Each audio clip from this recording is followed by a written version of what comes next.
came from India in 1965 to the United States and started this movement called ISKCON, or the International Society for Krishna Consciousness.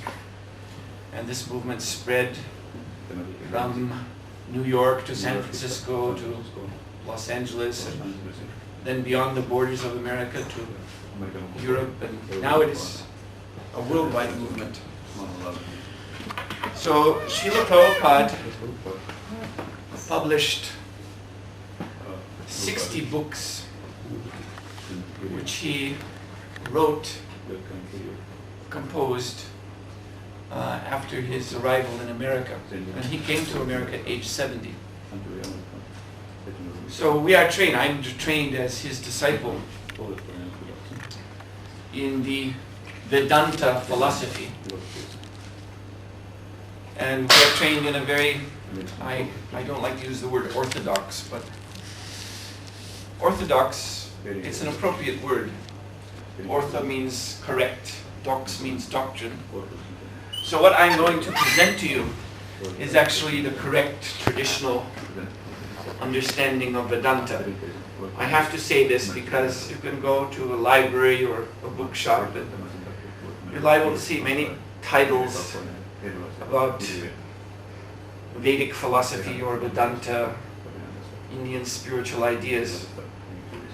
But very often they're not presenting the authentic version. The author is mixing in his own ideas. So what I'm presenting to you today is most traditional and authentic. Srila Prabhupada is a guru, a spiritual master. When I say is, you must know that he left this world in 1977, but for me, I'm still connected to him. So I say is, I don't say was. So he is a guru, a spiritual master, in a traditional disciplic succession, it is called, parampara. And that means a school of spiritual teaching in India. So I am his disciple, so I am presenting what I have heard from my guru. And what I have heard is based on the Sanskrit texts, the ancient Sanskrit texts, which are known collectively as Veda. And the word Veda in Sanskrit, simple meaning, it means knowledge. The root is vid. And we have even in European languages, like in the English language, you have the word wisdom. Or even the word video, which comes from Latin, which means, literally means I see. That's all it means. Of course, now video means television, all of that. But the simple meaning of video is I see. So the root vid is related to Veda. Also our word idea from the Greek idea, id, also has the same root. So Veda, this is a vast encyclopedia of knowledge. Knowledge which actually applies to every field of human interest, human activity, not just spiritual. So this knowledge, the intention of this knowledge is to guide man, the human race, through 4 stages. And I've listed them here. Hope you can read it. So Dharma. Dharma, how to translate this word? It's a little bit difficult. It generally gets translated as religion, but actually it means much more than that. Dharma really means essence. So should be an essential understanding of the human being about what life is all about. That's the idea of Dharma. So there is a basic knowledge or understanding which should separate, which set apart the human being from the animals. The lower creatures, the animals, they live for basically 4 things: eating, sleeping, sexuality, and to defend themselves, self-defense. You see, animal activities can be categorized in these 4 ways: eating, sleeping, sex, or reproduction, and defense. So that is also certainly part of human life.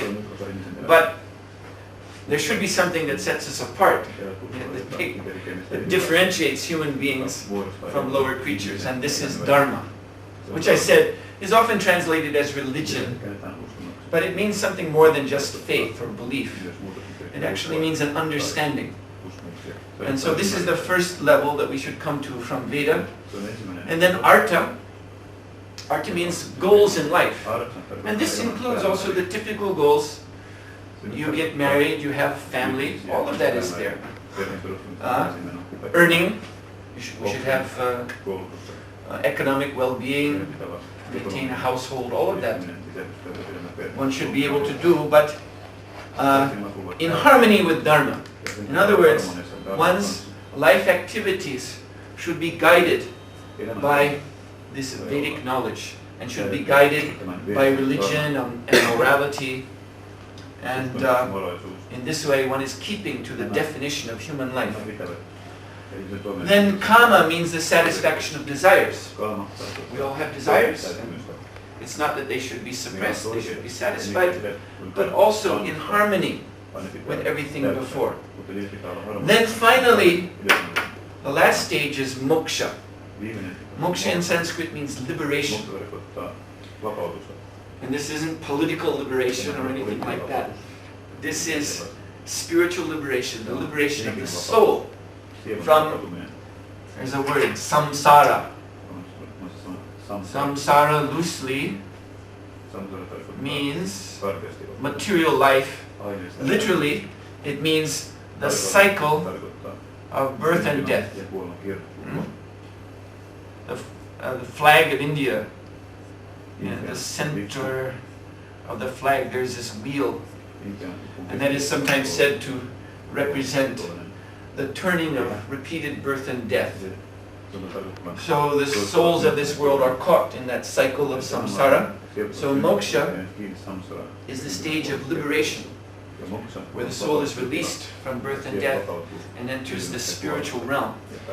And I've explained to you Veda, and now here's the word Vedanta. Vedanta is that part of Veda which specifically deals with moksha, liberation.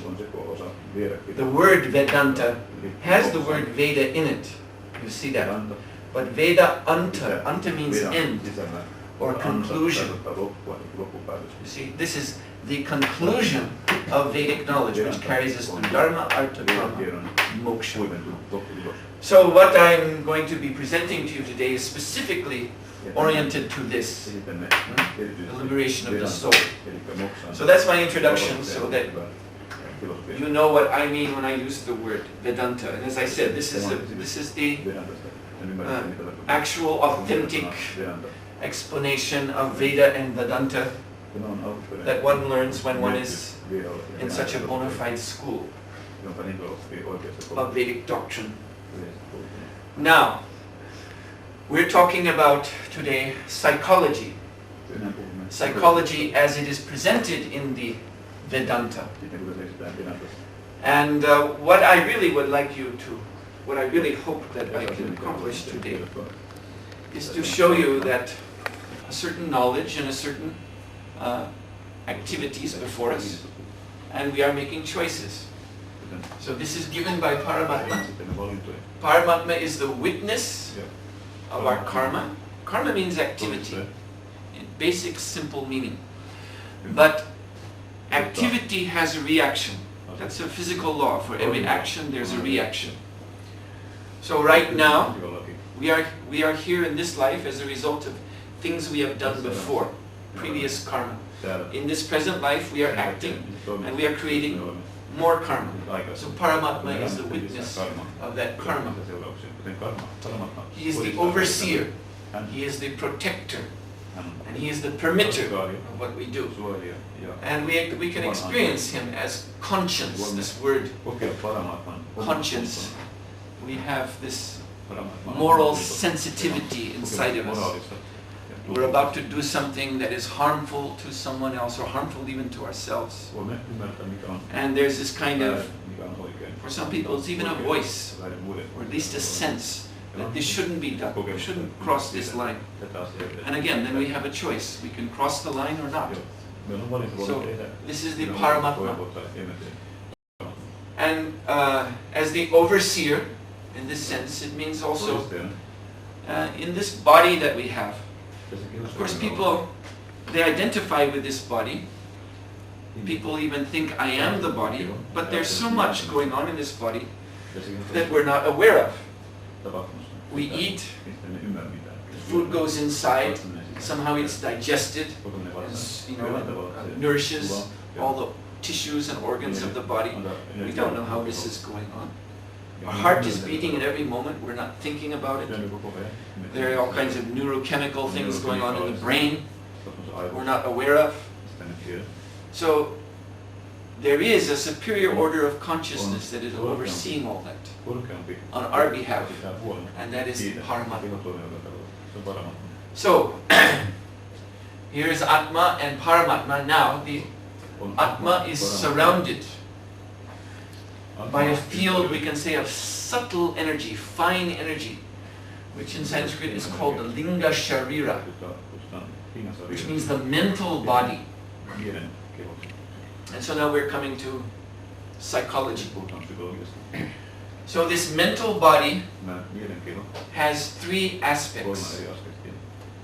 The first one, ahamkara, and that is a sense of worldly identity and worldly attachment. You see, I've explained that the Atma, the soul, is the actual essence of identity. But people don't think of themselves as souls. Very rarely. When you ask someone, who are you? They will answer in terms of the body. You see, they'll give the name of the body. Where do you live? They'll give a place where the body lives. This is the commonplace understanding of selfness, is in terms of the body. So this is the ahamkara, worldly identity. It's bound up to a particular life. Yes, in the whole cycle of karma, we're in this life, and so there our identity is focused. So this ahamkara, as I said, this is an aspect of the subtle body, the mental body which surrounds the soul. And also attachment. We have our identity, who we think we are, and then we have our possessions, or people who we consider close to us, our close family members, good friends. These are attachments. So this is all coming under this ahamkara aspect of the subtle body. Then there's buddhi. Buddhi can be translated as intelligence. So buddhi is about form and direction. We have a certain understanding of, for example, the form of this room. This room looks to us, we all agree, the shape of this room, the lights, the features on the wall. We'll all agree on this because we are sharing a common buddhi, a human intelligence. Now if we were to ask a fly, if there was a little fly in this room somewhere, and we were to be able to interview the fly and ask him, what do you think about this room? I guarantee the fly would give a very different description of this room than we would give. Because a fly has a whole different apparatus of senses, and especially intelligence is different. So form and direction, or purpose, why we're here, what we're supposed to do in life, this is determined by buddhi, intelligence. Also memory. Memory is the department of buddhi. And we can add other things. Even in what we call instinct belongs to buddhi. Category we call thinking. You know, we put things into categories. Like here's a writing instrument, a pen. So there are other things that, you know, basically resemble. There's the same shape, like you know, this creature called a slug. You know, this animal, it looks like a snail, but doesn't have a shell. Kind of a gross-looking thing you sometimes see in the garden in the summertime. So that has basically the same shape as this. But categorically, we would never equate this with that.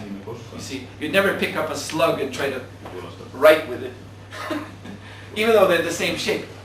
So this is because of intelligence, buddhi. We understand, no, this is something different. This is a writing, and we categorize it together, this with pens and pencils and so on like that. We have a category for this type of thing. And another category for slugs and snails and snakes and whatever. So this is categorical thinking. It's sort of an automatic process. And this is buddhi. Then let's go to third aspect of the subtle body, manas, which can be translated as mind.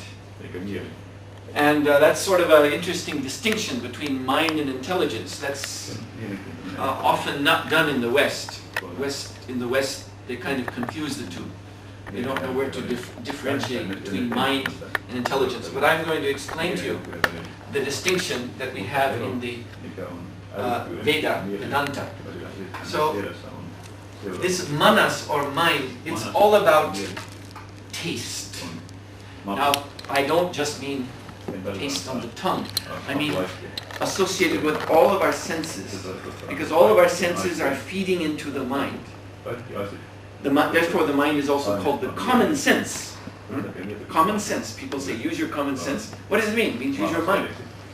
So the mind is the common platform of all sensory information. And the mind is the place of taste. You see, think of how someone dresses. That is an indication of the state of their mind, their taste. You can tell a lot about a person, the way they dress or the way they wear their hair or the music they listen to. You see, that's all a matter of taste, the mind. So someone likes classical music, Beethoven and Bach. So they have a particular, you see, mindset. Someone likes, hardcore music, rap or something like that. They'll have a very different mindset than the person who likes classical music. You see, so this is the mind. It's the place of taste. So that means the mind is the place of our desires. The desires are coming up from the subconscious.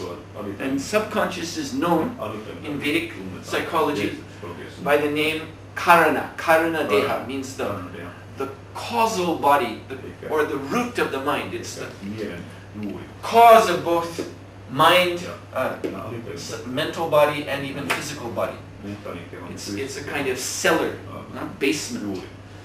And there all the desires are stored, and they come up into the mind. Emotions are located in the mind. Yes, our common sense, our commonplace awareness of the world and how we respond to it. That is a matter of the mind. Now the relationship between mind and intelligence, I'll give you an example.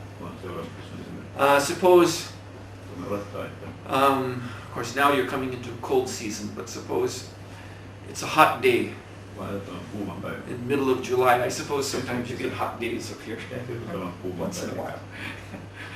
And you've been out and you're thirsty. You come back to your house and you're thirsty. And so your mind is telling you have to drink something.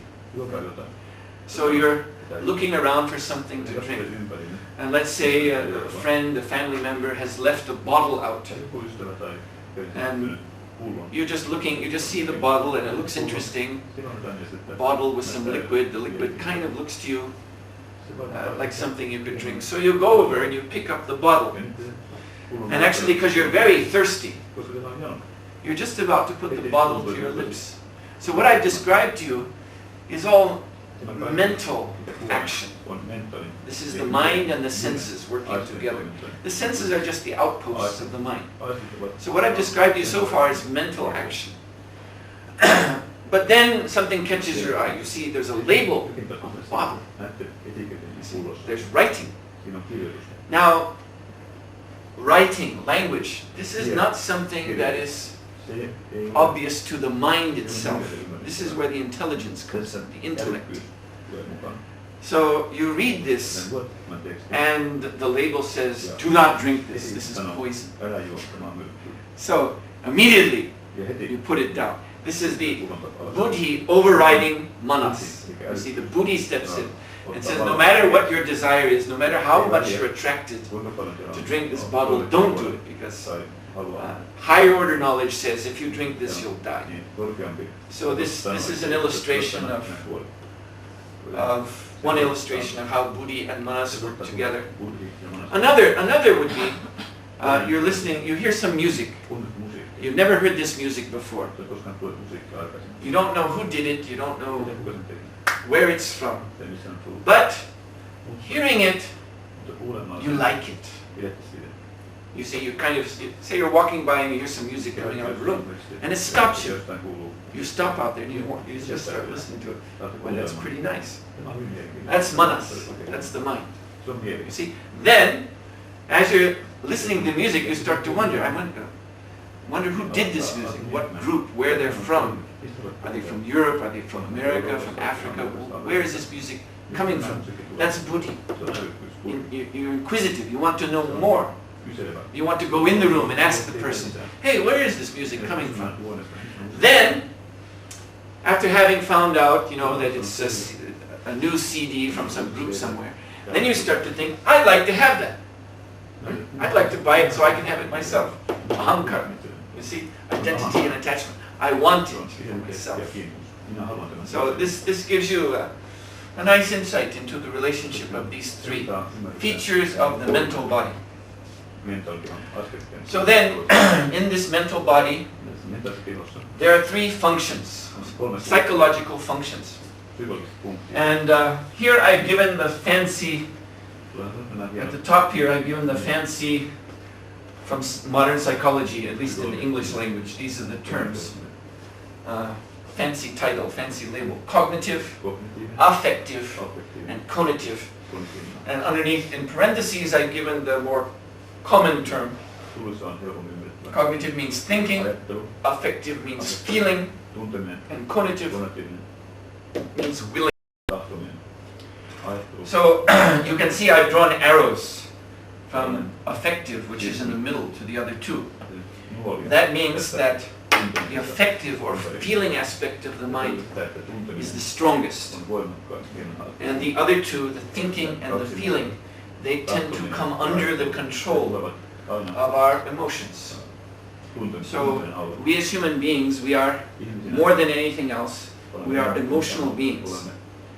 And there are some people who try to present themselves as being very rational, very dispassionate, very unemotional, but it doesn't wash. It's not really true. Everyone is basically an emotional being.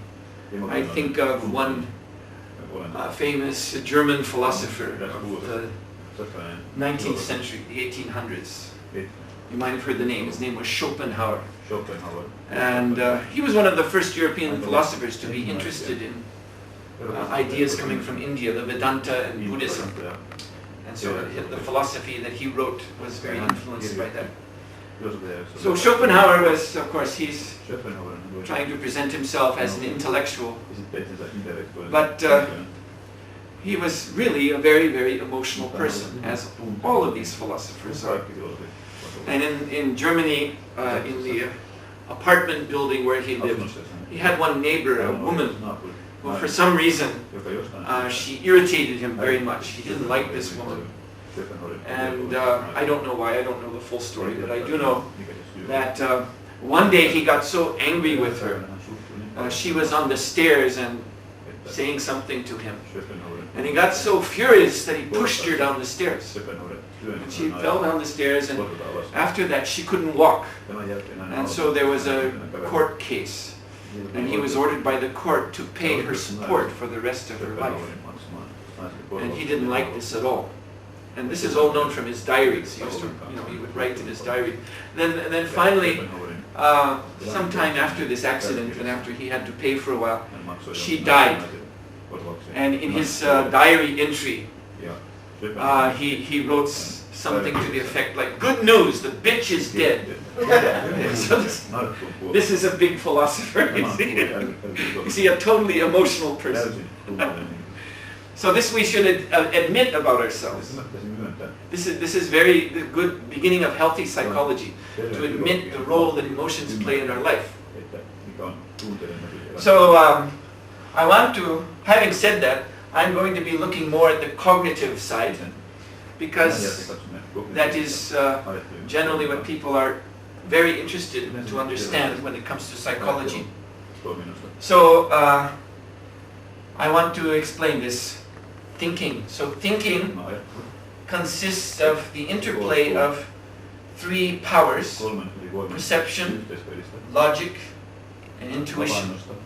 So perception, of course, is just what we perceive through the senses, what we see, what we hear. But we also perceive through logic too, in the sense of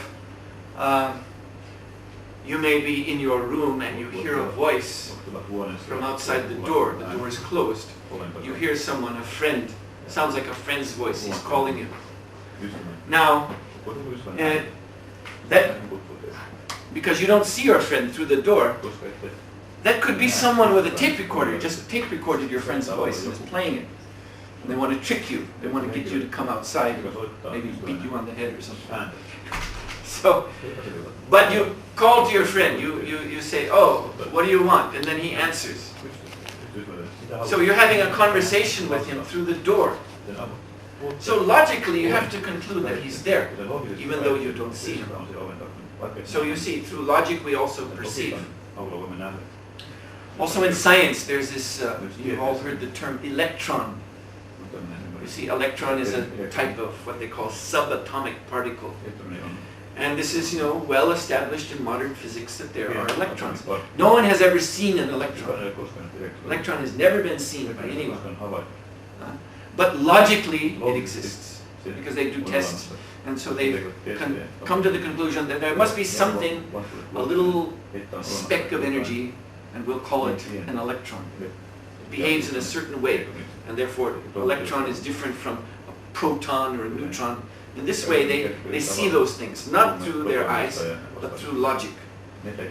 So logic is also a very important part of perception. And then there's intuition. So intuition is actually, and I think you all know what that is. It's a sense or a feeling we have about things, about people. We may not really have any reasons to feel that way, but it's just a conviction. And sometimes it's wrong. That's true about intuition, may be wrong. But we know that it is very often valid. Very often our feelings, our intuition about things prove to be useful. So this intuition is very important, because it is the seed of spiritual perception.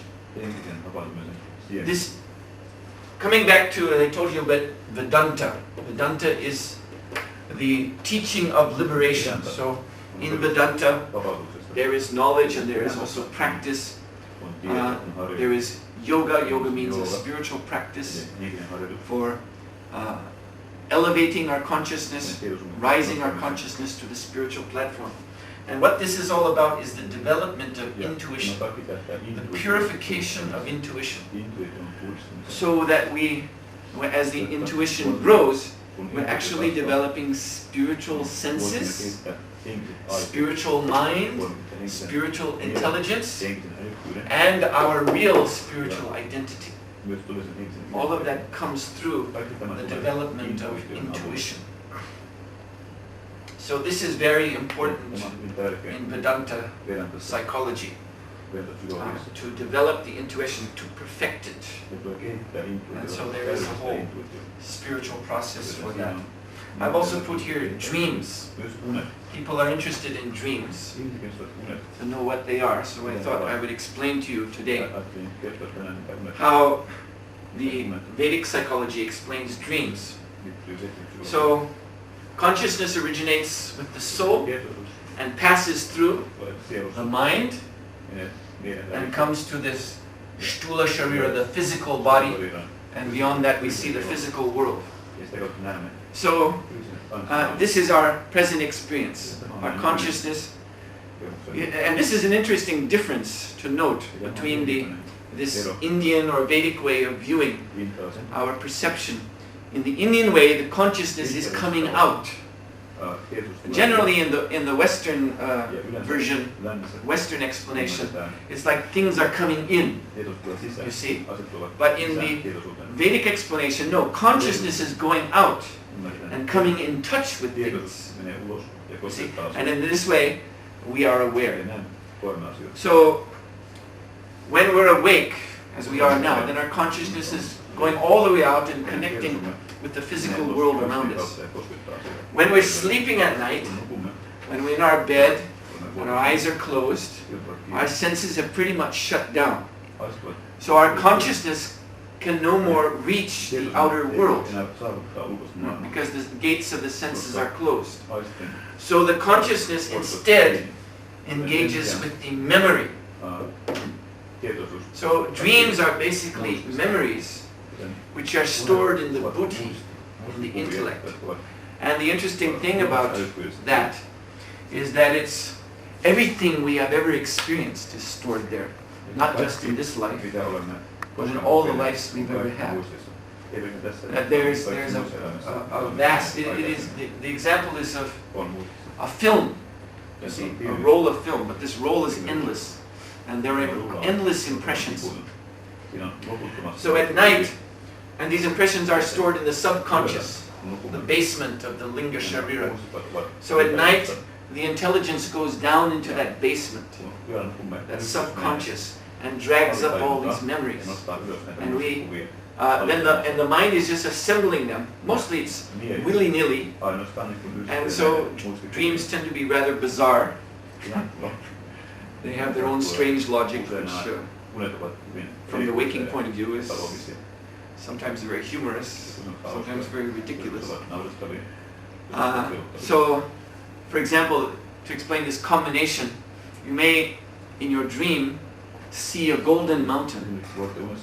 Now, I just told you that dreams are memories, so you may say, but where is the memory of ever having seen a golden mountain? Well, what the mind does is, it takes an impression of gold, and it takes an impression of a mountain, and brings them together. So a dream is it's a creative process. So, mostly our dreams, they're just another phase of illusion. But sometimes, the dreams become connected with the intuition. And dreams can be, therefore, precognitive. Precognitive means they see ahead into the future. And I can give you an example from my own life, not me personally having such a precognitive dream, but I know of a case of a fellow disciple of my spiritual master, who is from Chicago, and his mother and father, who were quite well-known people. Both his mother and father, they were writers who wrote for popular magazines in the United States, so they're actually rather famous people. And they got out on the airplane in Chicago at the O'Hare Airport, and taking a trip somewhere. Boeing 727, the type that has 3 motors in the back. And there was a terrible accident. The airplane took off, and before it even got away from the airport, it flipped over on its back and fell down and exploded, and everyone was killed. And even the accident was, there were photographers happened to be around, and it has been photographed, this accident. So it was in all the news, this terrible accident. So my friend's parents were killed on this plane. And it so happened that when it all came out in the newspapers, the news reporters going around and interviewing, getting the whole story, it turned out that in the days before this accident, there was a man who kept calling the airport. And this is all recorded and has been fully investigated, so this is a true story. He kept calling the airport in the days before the accident, saying, "I'm having a terrible dream." It means every night he was having the same dream, not just once he had a dream. But every night I'm having a dream of an airplane going up, flipping over its back and falling down onto the airport and exploding. And this was, investigated and turned out to be true. So this is an example of a precognitive dream. And there are many such examples. So sometimes this happens, that our intuition becomes involved in our dreams, which, as I said, is the mind or consciousness involved with memory generally. But when intuition comes in, then dreams can actually show us things about the future, things that are hidden. So this is the basic overview of our thought processes. And yes, then we have our feelings and emotions. Now in the Vedanta literature, as I said, emotions are the most powerful part of our personality. And these emotions, if they're healthy, according to Vedanta, then they will lead to love. And love is the most positive human experience that there is. So Vedanta is very much showing us how to cultivate this pure love united with spiritual vision, so that we can see all living beings as being this, as being Atma, pure soul, and part and parcel of the Supreme Soul, God. This is the vision that Vedanta wants to bring us to. This is actually required to achieve moksha, is to see every living being as being spiritual in essence. And what this does is open up a whole new way of relating to all of our fellow creatures. And that relationship is one of love. And ultimately this love, this emotion, is meant for the Paramatma, the yoga. Yoga means union. The yoga between Atma and Paramatma is facilitated by love, by pure spiritual love. This actually opens up the relationship between God and the soul. So this is the type of yoga that we practice in this Hare Krishna movement. It's called Bhakti Yoga. The yoga of Bhakti means devotion or love. So the Bhakti Yoga is specifically working on the emotions to purify them, bring them up to an exalted transcendental state. Then the conative or willing. This means our consciousness engaged with two categories of senses, what are called Jnanindriya and Karmindriya. Jnanindriya, Indriya means senses, and Jnana means knowledge. So, like our eyes and our ears give us knowledge of the world around us. Our sense of touch, our sense of smell, our sense of taste. These are types of jnana, knowing. And karma means, as I said, work, activity. So in the Vedic view of things, like the hand is a sense, but it's a working sense. With my hand I pick things up, I do things like play this instrument. And the leg similarly is a working organ or sense. I walk, I move around. So in this way we have organs which do work. So the conative aspect of the mind, conative function of the mind is engaged with both the knowing senses and the working senses. So these activities are also supposed to come into yoga, into union, spiritual union with Paramatma, who is again the witness, the overseer, protector, permitter, conscience, the inner guide.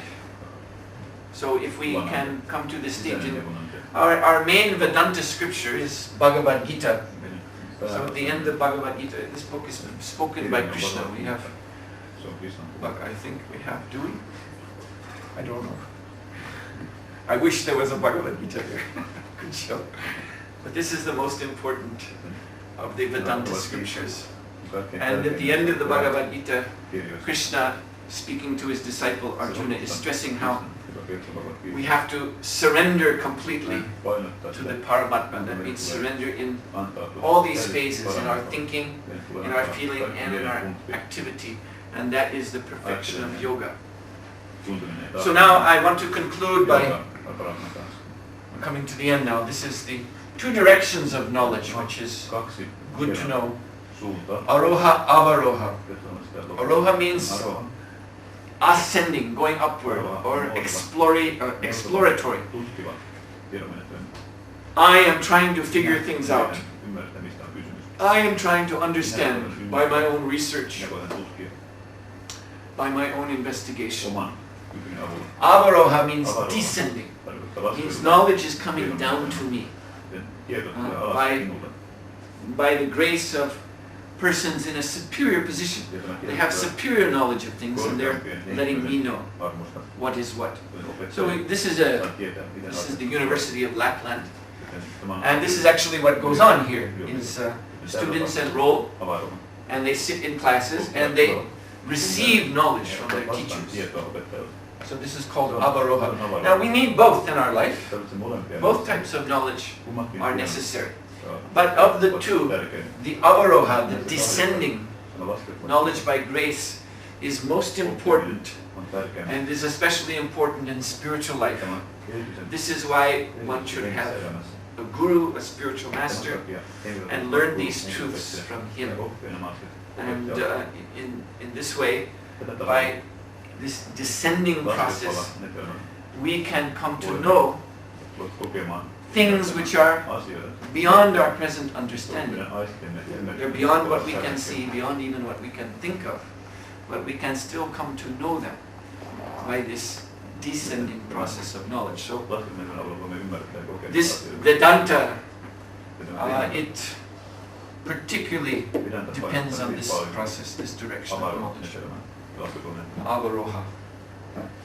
So the essence of everything, when we're talking about the spiritual practice, we demonstrated in the beginning this process of meditation by spiritual sound, mantra. So you see, all of this knowledge, Veda, Vedanta, it is based on mantra. The Vedas are composed simply of mantras.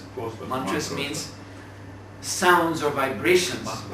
Of course, they express a meaning, like in language. Sanskrit is a language, so there are words that have their meaning. But there is a higher sense to this transmission of knowledge.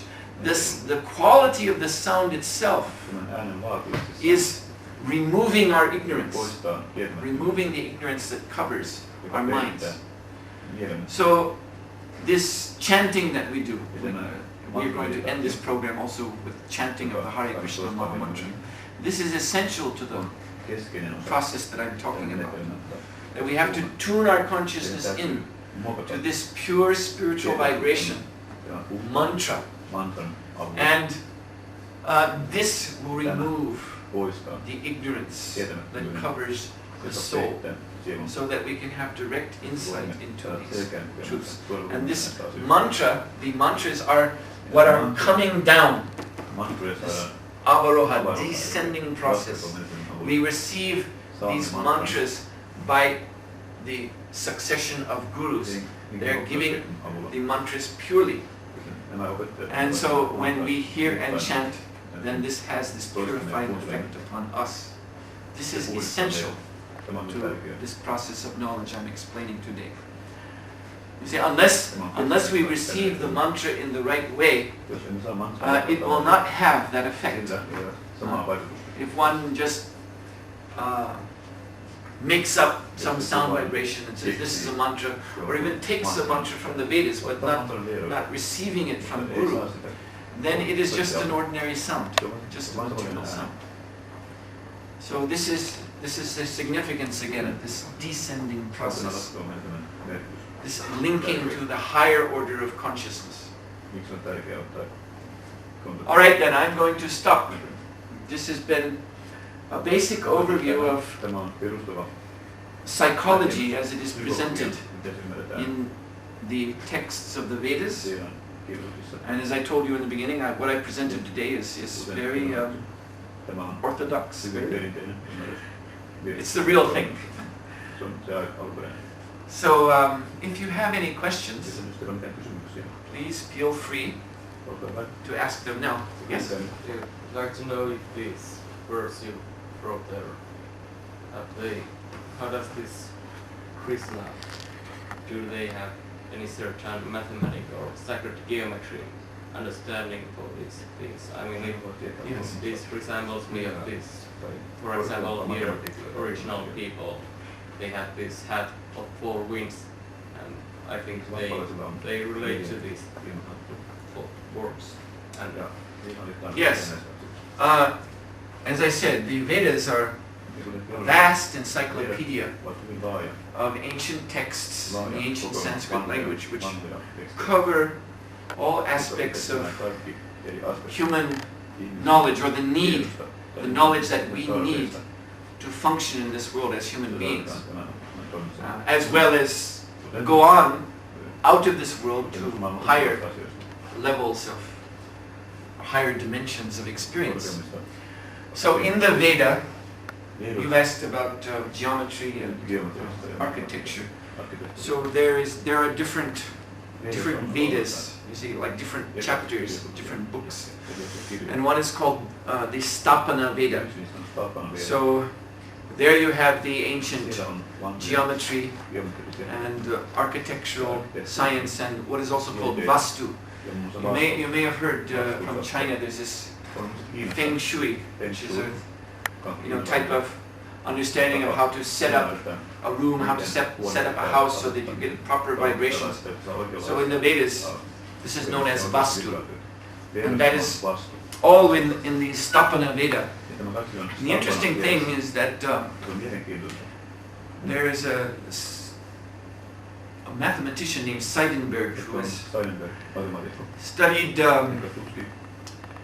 the traditional buildings, the old temples of India, but also of Mesopotamia, Babylonia, and Egypt.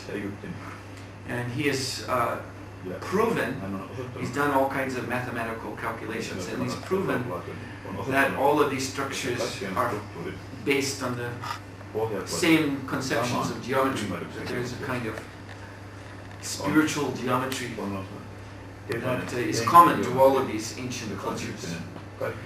So this is our understanding too, that Veda was not restricted to India. Veda means the ancient world science. I might mention there's an interesting book, it's called Hamlet's Mill. It was published in 1962 by 2 scholars, European scholars. And they did a kind of survey of all what we know as mythology, of the whole world. Europe, India, China, Polynesia, the Americas also. And in this book, it's a very thick book, they've pointed out all the similarities between these different systems. And their conclusion is that the similarities are so strong that we can't believe that these ancient cultures were just isolated from one another. There must have been a link between them all. And they give an interesting argument. They say, just like now, we also have different countries with different languages and different cultures. But there's one science. There's, the modern science. You can go to Japan and talk to a Japanese scientist, and you're going to hear the same thing as if you go to America or Russia or anywhere else and talk to a scientist there. They have the same basic view of everything, the same process of understanding the cosmos, the scientific method, it's called. So their argument is that in the ancient world, in the so-called mythological days, there was also a science, a very different science from what we have now. And we remember that science with the word mythology. And they're kind of very sarcastic about that. They say, we call it mythology because we don't understand it. So we just say it's old stories, fairy stories like your Santa Claus village. Santa Claus. But they say, no, it's not just old stories. It was a process of knowledge. And that's the only way to explain why in all these old cultures, seemingly separated by thousands and thousands of miles, one can see so many similarities in their accounts of how the world was created. Just like in Egypt, I mentioned Egypt. I was talking about this morning. In the Egypt creation myth, they start with an ocean an unlimited ocean which they call the ocean of causation. And then there's a lotus flower that appears on this ocean, and then out of this lotus comes an egg, and this is the egg of the universe. And then you go to these scriptures, the Vedas, and you have the exact same presentation. A Karnajal, an ocean. It's not a physical ocean of water, it's an ocean of mystical power. Causal ocean, all the energies of creation are in that ocean. And then there's a lotus appearing, and the universe is like an egg. So the same language is used. So how is this possible in two cultures which were so widely separated, India and Egypt? So the answer of this book, and my answer too, is that there was a common science in the ancient world. And we've lost touch of that because I was explaining about mantras. This is a science of vibrations called the mantra siddhi, the science of vibration. How everything is ultimately vibration. Our thoughts are vibrations, even matter is vibration, everything is vibration of energy. So if one knows how to tune this vibration in such a way, you could open up whole other realms of perception. Because all that we're doing now is our consciousness is right now on a certain wavelength, a certain vibration, and therefore we're seeing what we're seeing right now. You see, but you know the modern physics, modern physics, Western physics also says, yeah, this is all just vibration. And they can't explain why it looks like this. This is one of the mysteries. They say this is all just potential energy vibration. And why it looks like this, why this desk is here. See, we really can't say, it just is. You know. So that's because we're all on a certain wavelength right now, and that can be retuned to higher or lower wavelength, and then everything we perceive changes into further dimensions. So that's this science of mantra that I'm explaining. It's essential to this knowledge. And you see, in the ancient world, you see these ideas everywhere. The magic word, you know, abracadabra. It's a word that can create wonderful effects. This is in all the ancient cultures. Yes? Yes. How does this Bhakti Yoga differ from Hinduism? How is it different from? Hinduism. Hinduism. Well, Hinduism is a very general term, which is ultimately meaningless. Because what I've told you about is originating in this Veda, the Vedic scriptures. And in the Vedic scriptures, you won't find the word Hindu or Hinduism at all. The word Hindu is actually derived from the name of a river. In present-day Pakistan, there's a river. The old Sanskrit name is Sindhu. Now we call it the Indus River. But the Indians call it the Sind River. So the old Sanskrit name was Sindhu. And about 1,000 years after Christ, some invading armies from the region of Persia, they came to this, they started to enter India, and they came to this Sindhu River. And in their language, they pronounced S with the H sound. So they called this river the Hindu River instead of the Sindhu River. And they called the land beyond the Hindu River Hindustan. And the people who lived there, they called Hindus. And then their religion got known as Hinduism. So when I explain this, I often like to give this, to help you understand what it means, is in the Western world, you have the three main religions are Christianity, Judaism, and Islam in the Middle Eastern countries, and there are now many Muslims in the West also. So, and this represents a family of religions. They're very similar. They have the same patriarchs, Moses, Abraham. They're all respected. And they all originate from the area of Palestine, present-day Israel. And all three of these religions, they hold the Jordan River to be sacred. They all speak of the Jordan River. So they all start in the region of the Jordan River. So imagine you're going to India for a visit. Your first time you visit India, and you meet an Indian person, and they ask you, "Oh, where are you from?" And you say Finland, and they say, "What's your religion?" And they say, "Well, and you answer, "Well, I belong to the Christian religion." Oh, Christian, and he says, "Oh, you mean you're a Jordanist? You're a Jordanist." You see, and we would think, "What is that?" So that's about the, about the weight that this word Hinduism has. It's just the name of a river that has been somehow transformed to indicate someone's religious belief. And it's very vague, because Jordanism, if we use this word Jordanism, it could refer to Christianity or Judaism or Islam, because all of them come from that place. So similarly, this label Hinduism, it covers all kinds of diverse paths, which of course are all ultimately found in the Vedas. That's what's really in common.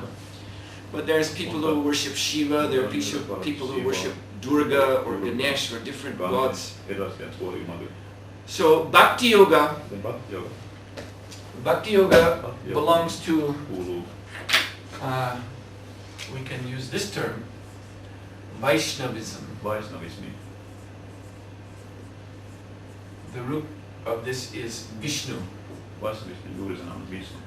So Vishnu is a name of God. The Supreme God is not just another God. The name Vishnu actually literally means, in the Sanskrit language, he who dwells everywhere, he who is living in everything. That's this Paramatma, all-pervading supreme consciousness. So Vaishnavism is the worship of Vishnu.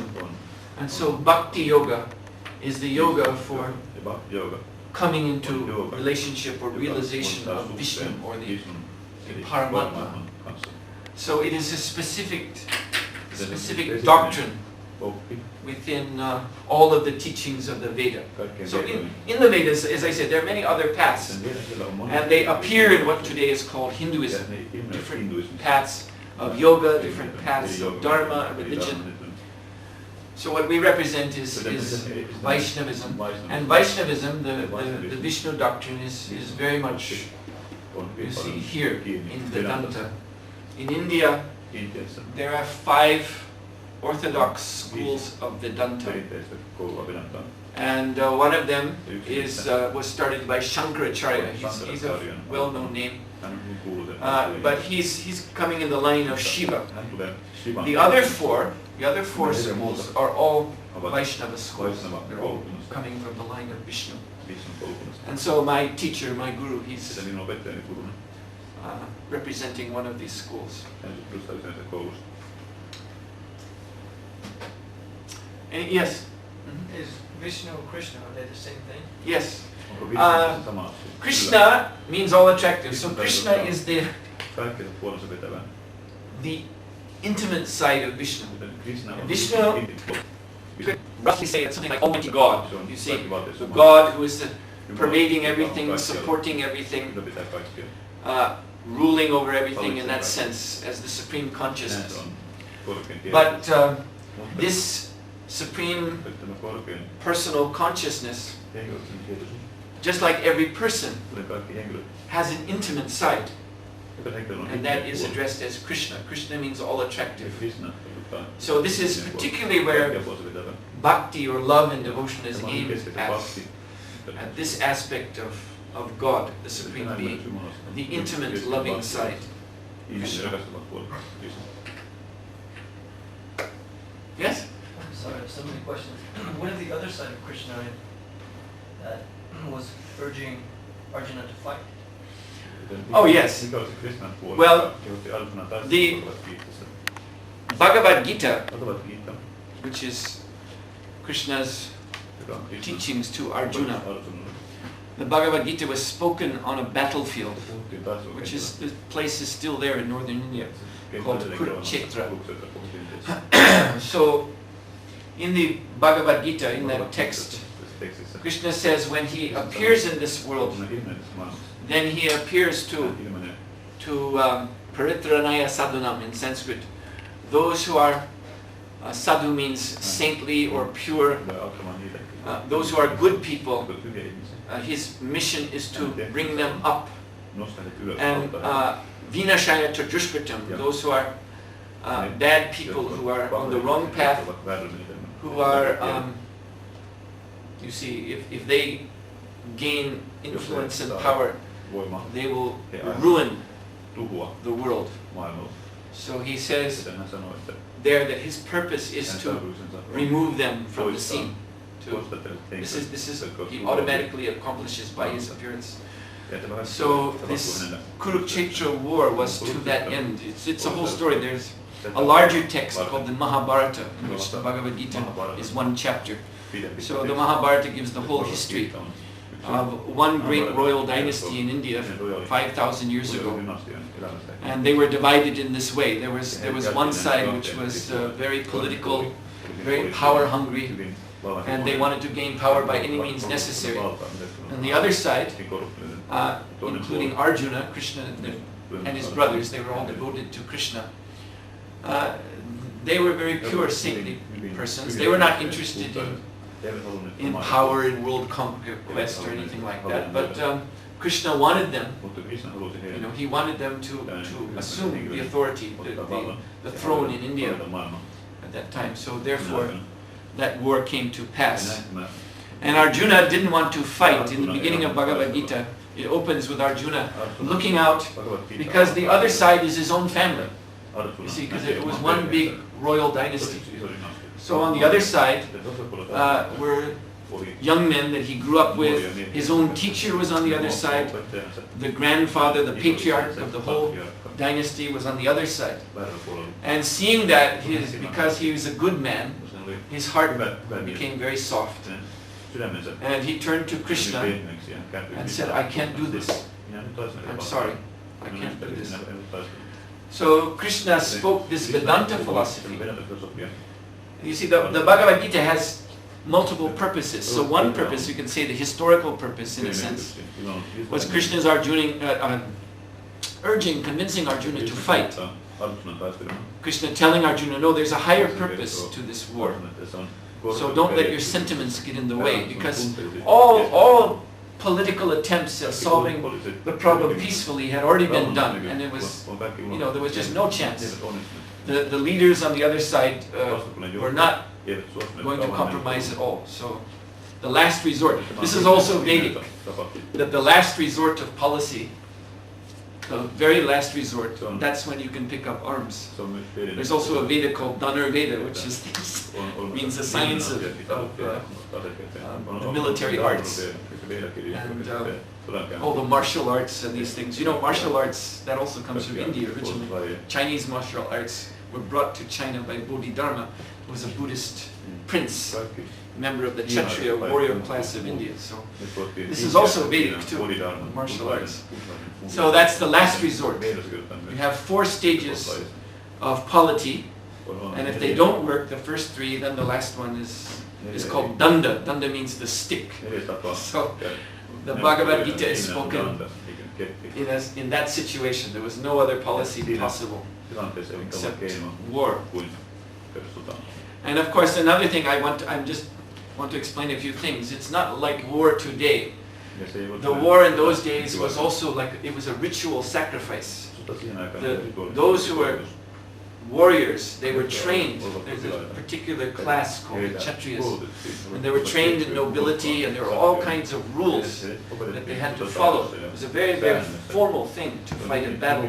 They only fought in the daytime, and at night when the sun went down, then there were like 2 sports teams. They would put down their arms, and they would go to the other side and shake hands with the opposing warriors and have dinner with them, and swap jokes. And then the next morning when the sun came, they went back and pick up their weapons and go back to fight. So, and the whole idea was the Kshatriya, it's their dharma, it's their religion, it's a sacrifice. And if they die valiantly in battle, then their souls are promoted to higher levels. And that was actually the reason why they fought, the ultimate reason. Because it's a chance for spiritual elevation. So it was a very, very different understanding of war. And there was a very, very extreme code of fairness and Ja oli hyvin tarkka nobility. oikeudenmukaisesti. If Ja in a battle, if one oikeudenmukaisesti. soldier loses his weapon, then Jos taistelussa the other henkilö menisi will immediately aseesta, stop fighting niin because it's not häntä ei fair to vahingossa. kill him. Siitä ei ole oikein if he's tappaa unarmed. sellaisella aseella. So all these things are there. Ja nämä ovat sääntöjä So kanssakäynnissä. yes, so as I said, there's a kind of historical sense to the Bhagavad Gita. And Krishna is urging Arjuna to fight, to defeat this very politically ambitious opposite side, so that the world could be ruled by righteous leaders. But the way Krishna presents his arguments, he's stressing that Arjuna, why are you worried about anyone being killed in this battle?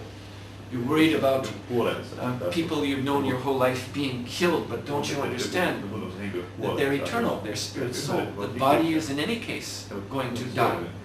You cannot, you should not conceive of these persons here in terms of the body.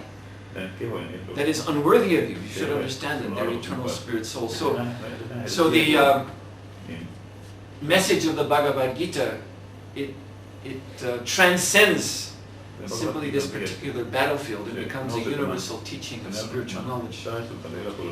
And so basically what we should, you see, Bhagavad Gita is not meant to be understood as some kind of war-making mysticism. All of us in our life are faced with a struggle, with a conflict. We have a purpose in front of us. And to achieve that purpose, there's obstacles that we have to overcome. And if one is armed with spiritual knowledge, if one knows the actual nature of one's own self, and one knows the actual purpose of life, then one is equipped to fulfill the human purpose very quickly, just in this one lifetime, and achieve moksha, liberation. So that's the real intent of Bhagavad Gita. So you asked, what about the Krishna who spoke the Bhagavad Gita? I guess as opposed to the Krishna who's so loving. But there's no contradiction, because Krishna's speaking the Bhagavad Gita was for the welfare of everyone, and that's made clear in the text itself. In other words, you know, if you want to do good for others, sometimes on the way of doing good for others, it seems that you it might be taken that you do a little bad to the person too. I mean, it's like raising children, you know. There's one philosophy that says, let the child do whatever it wants. You know, that's. But if you do that, then what kind of adult will that child be? If a child has never been told not to do anything, just given complete freedom, and that a child, if he has a complete freedom of choice in his life, he won't go to school. The parent says, well, you know, now it's time for you to go. I don't want to go to school. Okay. I will never do anything, force you to do anything you don't want to do. So the child will never, what kind of adult will this child be, you know? And you look back 20 years later and you'll see that you really didn't do a favor to that child by letting him do whatever he wanted in his life. We haven't. So there is need, it's practical in life, that to help people sometimes they have to be obliged to do things that they don't like to do, but it's for higher good. And that's the way we have to understand the Bhagavad Gita. So Krishna spoke this text out of love, just like a parent will lovingly tell the child, you can't do this. If you do this, it'll be very bad for you, so please do this other thing, which is better. Yes? Yeah. You know, how does this Vedantas describe these different yugas, as this last one, Kali Yuga, is now about to end? So how do they see this coming age, next Kali Yuga? I can't remember. Yeah, that's a good question. This question is about the ages, the cycle of ages, which are known as yugas. So Here in Europe, in the Western world, we commonly divide the year into 4 seasons. So this is a good reference point to understand these yugas. Years go by and these 4 seasons change. Spring, summer, winter, fall, and they keep cycling. So in the same way, there are 4 great ages. And it starts with the Satya or Krita Yuga, it's called. And that is the a very glorious period. Now we would call it very ancient history, but it will come again in the future. And at that time, mankind is naturally very, very spiritual and lives very, very simply in total harmony with nature, has no need for cities. And there is a communion between human beings and the beings on higher planets, which are known as devas. They're superhuman. And so there's a free commerce between Earth and other planets. And these beings from other planets visit, and human beings can even go to their planets and visit. And human beings are naturally yogis. They're naturally very self-controlled, very pure, and enlightened. And the lifespan at that time is very long, unimaginably long. 100,000 years. Human being lives for 100,000 years. So you can, in the Bible, the oldest texts of the Bible, they refer to persons who lived for 1,000 years. Now the Bible, the biblical text, can be traced back to about 4,000 years ago. I think that's the commonly accepted age of the Bible. The texts started to be written about 4,000 years ago. So then 4,000 years ago, people living to be 1,000 years was a sort of rare thing. They mentioned this one person, Methuselah, who lived for 1,000 years, and a few others who lived like for 900 years, 800 years. So it's interesting that 5,000 years ago, the yugas changed from the previous yuga, Dwapara Yuga, to Treta Yuga. So Dwapara Yuga, people lived for 1,000 years, normally. And even in the Bible, when you go way back, they're talking about people who lived for 1,000 years. And then they started living less. And now in this age, people live maximum about 100 years. So in the previous age, Dwapara Yuga, people lived ordinarily for 1,000 years. In the year before that, Treta Yuga, they lived for 10,000 years. And in the first stage, Satya Yuga, for 100,000 years. So anyway, now we're in Kali Yuga, which is in one sense the worst of the 4 ages. It's like the winter age, if we speak of 4 seasons. People live very short. Kali, the word Kali means quarrel or fighting. So this is an age of constant hot and cold war between people. A lot of criminality and all these things that we all know about now going on. The human society is very disturbed. And all the traditional religious systems, they break down. People are generally very materialistic. And their culture is very, empty of meaning. Life is just meant for enjoying the senses, and that's all. So in this sense, it's a very low time, very unfortunate time. But in another sense, see, the Vedas say that in the Kali Yuga, the process of spiritual progress, spiritual advancement is made very, very easy. And we're coming back to this point of mantra, chanting mantras. This is all one needs to do. Is, for example, we're going to, in just a few minutes, chant the Hare Krishna Maha Mantra. So this is given in the Vedic texts, the Upanishads. And it says this is all, in this age, if you can just chant the mantra, the Maha Mantra, and absorb your consciousness in this sound vibration, then that alone can bring you to this moksha, to this liberation. Whereas in previous ages where people were, they were in a sense more pure, more strong, and more capable, so the dharmas, the religion, the religious or yoga practice was consequently much more complicated and difficult. You see, in the in this I told you about the Satyuga where people lived for 100,000 years. So in that age, the method of spiritual enlightenment was dhyana yoga, or mystic meditational yoga. And they used to have to sit in trance.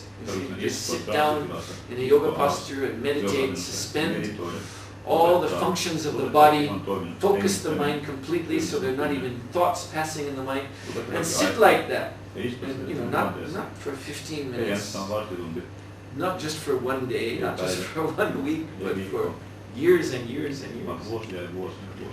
They live such a long time, so we're talking about meditation sessions that would last for hundreds or even thousands of years. They practically would go into suspended animation. You see, we read about this in those days. The yogis would sit in caves and they wouldn't move for ages. And they'd just be absorbed in trance. So that's very, very difficult. We can't conceive of doing such a thing now. So this is, in one sense, the worst age, Kali Yuga, but in another sense, for attaining the spiritual goal, it's the best age because it's when spiritual life is made easy for everyone. I don't know, how much time is there left? I don't know when this... Yeah, it's... well, we have... Yeah. If there's one question, I think then we have... One more question? If there is... Yes? When we talk about the subconscious ascending, does that mean that the subconscious is in theory in Muladhara?